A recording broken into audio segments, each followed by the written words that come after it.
নমস্কার দর্শক বন্ধুরা, দাঁড়িয়ে স্বাগত। আমি আপনার সাথে কিনলাম।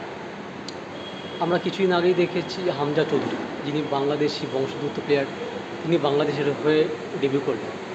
এছাড়া আরও নানা দেশে আছে যে সেই দেশেরই বংশোদ্ভূত প্লেয়াররা সে দেশের হয়ে খেলছে, কিন্তু আমাদের এআইএফএফ বা ভারতীয় ফুটবল সংস্থা তারা কেন ভারতীয় বংশোদ্ভূত প্লেয়ারদের সুযোগ দিচ্ছেন না, বা এই নিয়ম কেন ভারতে কার্যকরী হচ্ছে না?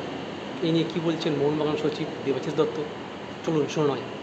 যেটা আপনার প্রশ্ন সেটা অত্যন্ত ভালো, এবং এটা নিয়ে আগে আলোচনা হয়েছিল অল ইন্ডিয়া ফুটবল ফেডারেশনে। আমি জানি যে ইন্ডিয়ান অরিজিন কিন্তু বিদেশে খেলছে, তাদেরকে যদি অ্যালাউ করা হয়, এটা অনেক আগে এফসিতে এই রুলটা ছিল, এবং যখন আমরা মোহনবাগান এফসি খেলতো তখনও ছিল। যে আমরা চেষ্টা করেছিলাম যে আমাদের তো ডুয়েল সিটিজেন আমাদের দেশ রাজি হয়নি, অন্য আমাদের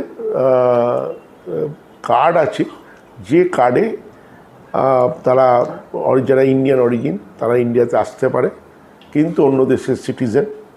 কিন্তু ঘটনাচক্রে সেই আইনটা এখনও ভারত সরকার মানেনি, এবং এআইএফএ একটা সময় চেষ্টা করেছিল।